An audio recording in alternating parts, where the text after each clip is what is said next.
plaisir de vous retrouver, mesdames et messieurs. Bonjour et merci d'avoir choisi la RTNC pour vous informer. Dotée d'une capacité de 35 000 mètres carrés par jour, l'usine de traitement d'eau de Lemba Imbu sera, dans sa première phase, sera bientôt inaugurée. Ce grand projet du chef de l'État Félix-Antoine Tshisekedi Tshilombo a été suivi de près par le Premier ministre Jean-Michel Samalukonde Kyenge pour sa matérialisation. Pati Tondong. Bientôt, une grande partie de la population de quelques communes de la ville-province Kinshasa va pousser un ouf de soulagement quant à l'approvisionnement en eau potable.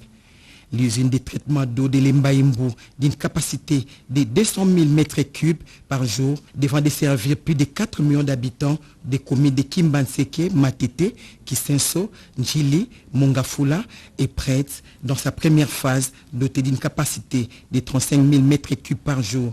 Son inauguration n'attend que le chef de l'État, Félix-Antoine Tshisekedi Tshilombo, initiateur de ces projets à caractère social qui émanent de sa volonté de placer l'homme au centre de tout intérêt, exprimé lors de son discours d'investiture. Déjà lors du 59e Conseil des ministres en juin 2022, le président de la République avait instruit les ministres concernés dans la construction de cette usine de traitement d'eau sous la coordination du Premier ministre Jean-Michel Samalukonde Kyenge de s'impliquer davantage pour la mise en service de cet ouvrage avant la fin du mois d'août 2022. Pari gagné pour le gouvernement Sama qui est déterminé à matérialiser cette vision du chef de l'État. Engagé à suivre de près ces travaux de construction, le Premier ministre Jean-Michel Samalukonde Kyenge a au mois de janvier 2022 fait une visite d'inspection de cette usine de traitement d'eau de Lemba Imbu. Le chef du gouvernement avait à l'occasion fait la promesse de disponibiliser les moyens nécessaires pour la matérialisation de ces projets. Nous allons rester derrière les équipes pour pousser bien sûr pour que les choses se fassent le plus rapidement possible et que tous les moyens soient mis à disposition. De sorte à permettre à cette partie de la zone de Kinshasa de bénéficier de cette eau qui a tant été attendue. Et a constaté le mauvais état de route de Sekomaf qui mène vers l'usine de traitement d'eau de Lemba Imbu, Jean-Michel Samalukonde Kyenge avait fait la promesse à la population de réhabiliter cette route de dessert agricole. Chose faite. Aujourd'hui, une partie de cette voie est déjà asphaltée et les travaux se poursuivent pour permettre la circulation des personnes et de leurs biens. Dans le secteur de l'éducation, sachez que cela fait 30 ans déjà depuis la création de l'université officielle de Mbuji-Mayi. Et pour ce grand événement, cette université sera réhabilitée totalement, ce grâce au financement du gouvernement central. Mesdames, Mouyal. Vaste chantier pour célébrer le 30e anniversaire de la création de l'université officielle de Mbuji-Mayi au Kasaï oriental. Le gouvernement de la République a mis du paquet pour relever le défi. Près de 45 millions de dollars américains vont servir de financement de la construction des salles de classe et autres bâtiments pour une université qui accueille plus de 11 000 étudiants chaque année. Le campus est bâti au quartier cancellé dans la commune de la Mouya en Mbuji-Mayi. À travers ces gestes, le gouvernement s'engage à améliorer la qualité de l'enseignement dans ce secteur spécifique. L'engagement de l'État congolais est une grande première dans la construction des infrastructures d'une université publique. Dans 3 ans, le constructeur va remettre les bâtiments de l'université à l'État congolais. Le recteur de l'université officielle de Mbuji-Mayi, le professeur Abbé Apollinaire Tshibaka, a salué cette initiative de l'État congolais qui réhabilite en réalité la jeunesse congolaise dans son ensemble. 13 filières sont organisées au sein de cette alma mater, dont la géologie et les sciences agronomiques, qui sont des réponses spécifiques aux besoins de l'espace kassaïen. Le grand défi pour l'université reste celui de couvrir le besoin des corps enseignants. L'université officielle de Mbuji-Mayi est née dans un contexte de crise. Ce sont des professeurs et étudiants refoulés du Katanga qui ont mis sur pied le projet d'enseignement supérieur et universitaire, aujourd'hui trentenaire. Voilà qui explique la présence du ministre Moïndo Nzangi sur le site. Et pendant ce temps, l'Institut supérieur pédagogique de Masereka Lubero, nous sommes là dans la province du Nord Kivu, a été lui réhabilité. Et des nouveaux locaux ont été construits, un apport majeur pour la jeunesse de ce coin du pays. L'Institut supérieur pédagogique de Masereka dans les territoires des Lubero au Nord Kivu a des nouveaux locaux. Au total, 5 auditoires ont été remis aux bénéficiaires. Cette réalisation est le fruit des efforts considérables de Vena Chipasa Vangisi Vangi, fait le président de la COFEDEC. D'abord par l'achat de la parcelle de cet institut et les démarches ayant abouti à l'octroi des documents autorisant son fonctionnement, comme l'attestent les élus du coin présents à cette cérémonie. À cela s'ajoute l'assistance de Moïse Katumbi Chapwe, le président de l'Ensemble pour la République. Pour les représentants du ministre de l'Enseignement supérieur et universitaire, cette œuvre est un apport majeur pour l'encadrement de la jeunesse. Une satisfaction pour la population locale. C'est une grande joie d'avoir une nouvelle restitution. Maintenant, aujourd'hui, nous venons d'avoir la grâce d'entrer dans notre nouvel bâtiment. Nous souhaitons que dans 5 ans, nous ayons des bâtiments à étages, que l'on dise que voici l'université moderne de Masereka. La matérialisation de ces projets pérennise davantage Vena Chipasa dans la mémoire de la population de Butembo et des militants de son parti, Convention des fédéralistes pour la démocratie chrétienne. L'Institut technique de Ngaliema sera lui aussi réhabilité. C'est une initiative du coordonnateur adjoint de la coordination nationale pour le changement de mentalité et président du Fonds d'action Chilombo. C'est ce qui justifie d'ailleurs sa visite de l'école accompagnée de l'envoyé spécial du chef de l'État Patrick Kanga. L'éducation est le socle de développement des pays à travers le monde en général et la RDC en particulier. Voilà pourquoi le président de la République, Félix-Antoine Tshisekedi Tshilombo, a placé l'éducation parmi les priorités de son quinquennat, marqué par des actions à impact visible sur le bien-être social de la population congolaise. La gratuité de l'enseignement primaire en est une illustration. Soucieux d'accompagner les actions du chef de l'État, le coordonnateur adjoint de la coordination pour le changement des mentalités CSM et président de la Fondation Chilombo, Jacques Kambala Chilombo, s'est lancé dans la réhabilitation de l'Institut technique Ngaliema, une école créée en 1954 qui a formé bon nombre d'élites intellectuelles du pays. Pour s'assurer des conditions d'études des élèves, Jacques Kambala Chilombo, qui accompagnait l'envoyé spécial du chef de l'État, Patrick Congo, et les comités exécutifs de la Fondation Chilombo, a visité l'Institut en état de délabrement très avancé. Pas de bancs, ni de latrines hygiéniques et les toitures emportées par les vents, tels les spectacles offerts après la visite guidée par les directeurs de l'école. Cette école représente une des grandes écoles qui marquait la qualité de l'éducation juste avant l'indépendance et après l'indépendance. Donc nous trouvons que c'est important par l'ITC commencer à donner un ton que dans la vision du chef de l'État de donner à la fois la gratuité de l'enseignement mais aussi de créer des conditions d'éducation propices pour les élèves.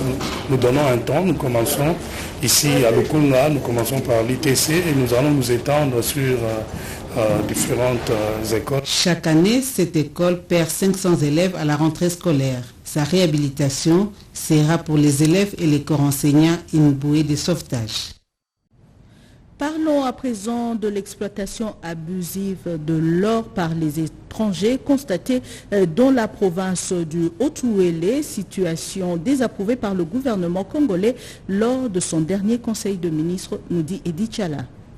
Le public a été informé des activités minières illicites dans la province du Haut-Ouélé, où il est signalé la présence des sujets étrangers exploitant les minerais d'or au moyen d'engins lourds. Des sujets étrangers dans l'exploitation, dit-on, artisanale, avec des engins lourds dignes d'exploitation industrielle, à la recherche de l'or, on dirait aime bien sa maître. L'autorité et la chambre délibérante provinciale se trouvent dans un mutisme qui outre la population. Elle ne sait plus à quel sein se vouer. La forêt dense laisse place au profond trou béant, aucun respect des normes environnementales, l'habitat naturel des espèces protégées de notre faune, désarticulé pour servir des intérêts égoïstes et grossir les rangs des pilleurs de l'économie nationale. Certaines indiscrétions révèlent que près de 250 engins lourds mettent le Haut-Ouélé sans dessus dessous. à la recherche de ce métal précieux sous le label artisanal pour 100 000 $ le mois payés à un roi télé qui s'est approprié le sol des Congolais. C'est avec un ouf de soulagement et un sentiment d'appartenir à un pays dirigé par un gouvernement responsable que les populations du Haut-Uélé saluent le compte-rendu du Conseil des ministres. Il ne reste plus que des actions concrètes sur le terrain pour que ces étrangers et autres Congolais complices ressentent la rigueur de la loi. La gestion de déchets demeure l'une des préoccupations de la population de Kinshasa. Le cadre de concertation nationale de la société civile au Congo envisage des solutions durables. Une conférence a été organisée à ce sujet. Marie-Louise Mbela. L'espace vital de l'homme est parsemé de déchets non biodégradables et toxiques à la santé.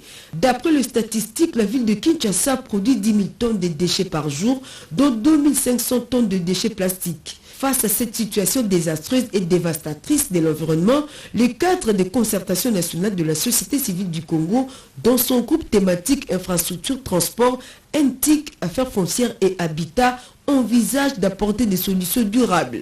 Cette conférence qu'il a organisée au Salon Rouge des Affaires étrangères a permis aux intervenants de démontrer l'importance capitale de la récupération et la transformation des déchets plastiques en pavés, briques ou granulés. La ville de Kinshasa ploie réellement sous les déchets. Alors, donc il faut actuellement mettre en œuvre des mécanismes et des moyens pour essayer de pouvoir gérer ces déchets de manière convenable, notamment par le recyclage. Nous remercions l'Agence congolaise de l'environnement et certains pas et nous allons poursuivre au niveau de l'évaluation de ce travail fait par cette association et d'autres associations qui recyclent le plastique et l'utilisent comme matériau de construction. Il y a des initiatives citoyennes de la base, de la population, que nous pouvons améliorer pour les rendre plus écologiques et diminuer leur impact environnemental. À travers cette démarche, ces groupes thématiques en collaboration avec Amplarec entendent notamment sensibiliser la population sur la chaîne de gestion des déchets et promouvoir auprès des décideurs, des acteurs étatiques et privés, l'usage des matériaux issus du recyclage des déchets en plastique pour le rayonnement de la ville et le développement des infrastructures dans la ville de Kinshasa. Comment célébrer les 50 ans du mariage dans un contexte où le mariage est détruit chaque jour en Europe ou ailleurs? Le pasteur François Chibambé de l'église Plein Évangile organise du 23 au 26 août 2022 une conférence évangélique sur le mariage, l'église et la mission. Il insiste sur la place du mariage dans la société humaine. Reportage. Le mariage est sacré. Il n'y a jamais de mauvais mariage, mais il n'y a que de mauvais maris, de mauvaises femmes. Le mariage, ce n'est pas une lettre à la poste. Il y a des écueils, il y a des problèmes, il y a des difficultés. Je viens de partager un message en disant les problèmes dans les mariages ne sont pas un problème. Mais les problèmes, c'est la manière dont le marié voit le problème dans leur mariage. Il n'y a pas de problème sans solution. Mais le problème, c'est que dans nos mariages, actuellement, on voit les jeunes gens qui disent bon, celui-là, il est ceci. Ils détruisent le mariage, mais ils ne savent pas ce qu'ils détruisent. Je termine pour dire ceci. Si vous mangez une mangue et vous écrasez la noix du mangue, vous avez détruit combien de mangues? Une forêt. Parce que cette noix-là que tu as détruite, si on l'a plantée, elle va donner naissance à des manguiers qui vont produire 50 mangues, et ainsi de suite, vous voyez les topos. Donc si vous détruisez un mariage, vous ne savez pas combien de générations vous avez détruit. Vous avez agi contre la volonté de Dieu, mais vous n'en êtes pas conscient. Mais vous êtes en train de détruire l'œuvre de Dieu. Voilà pourquoi je m'adresse surtout aux jeunes. Respectez le mariage. Il y a des difficultés, mais elles ne sont pas insurmontables. Donc, je vous souhaite, vous tous qui êtes mariés, vous tous qui allez marier, acceptez d'abord Jésus et il vous aidera à surmonter les problèmes de votre mariage. Dans cette célébration, il y a un élément capital qui est mis en évidence, c'est l'évangélisation. Si moi je n'avais pas accepté Jésus, si quelqu'un ne m'avait pas parlé de Jésus, je ne serais pas ce que je suis aujourd'hui. Alors je voudrais que les autres aussi aient la même opportunité que moi. Nous allons recevoir une équipe de missionnaires de LA Missionary qui vivent dans l'État de New York. Mais ce sont des personnes compétentes. Je vous invite s'il vous plaît, venez, écoutez et soyez les dispensateurs de la bonne nouvelle de Jésus-Christ, parce que c'est la grande commission que Jésus nous a laissée. Il dit, allez, faites de toutes les nations des disciples. Venez apprendre comment faire des nations des disciples. Ça, c'est le premier point, un point capital dans cette célébration. Clôture des travaux de la table ronde nationale sur l'organisation et le fonctionnement du sport paralympique. Plusieurs recommandations ont été formulées, notamment la construction des infrastructures de sport paralympique. Diane Balaka. Issu de 3 jours d'intenses travaux en commission, les participants à la table ronde nationale sur l'organisation et les fonctionnements de sport paralympique comme mécanisme de promotion des droits de personnes vivant avec handicap en République démocratique du Congo ont formulé plusieurs recommandations. Il s'agit notamment de réviser la loi portant sur les principaux fondamentaux relatifs à l'organisation des activités physiques à ces athlètes, que le pouvoir et l'organisation des compétitions au niveau national et provincial, ainsi que la promotion de la prise en compte de la donne handicap dans l'élaboration du budget en RDC. Ils ont aussi martelé sur la construction des infrastructures au mini-sport adaptées aux normes internationales pour les sports paralympiques. Le ministre délégué en charge de personnes vivant avec handicap, Irène Essambodiata, a indiqué désormais ce sport deviendra une discipline qui va contribuer au changement des conditions de vie de personnes vivant avec handicap. À travers les sports, on va voir le changement de mentalité. On va avoir une autre vision, une autre manière de concevoir cette personne qui est longtemps marginalisée. Ces assises ont connu la participation active des délégués des provinces des personnes vivant avec handicap. Pour nous, des athlètes qui pratiquent les sports para, c'est une joie. Pour nous, ce sont là des pistes et des solutions que chaque discipline doit attirer. Le ministre de Sport et Loisirs présent, Serge Kondé, a salué l'organisation de cette table ronde et a promis la validation de ces recommandations aux États généraux de sport qui se tiendront dans le tout prochain jour. Quelques athlètes ayant réalisé de prouesses au niveau national et international ont remis au ministre présent des vareuses de l'équipe nationale de basket sur fauteuil et ont aussi présenté les différents trophées remportés.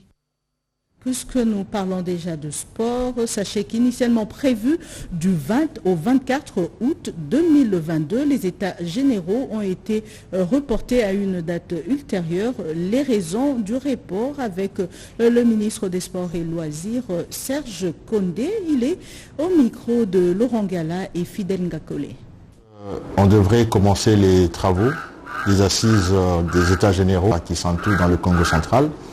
Il y a eu un contretemps au niveau du gouvernement. Nous avons eu une semaine très surchargée par rapport à la tenue des assises du sommet des États d'Afrique australe, du développement d'Afrique australe, la SADC, au cours desquels le chef de l'État, son Excellence Félix Antoine Tshisekedi, a été élu président de cette communauté.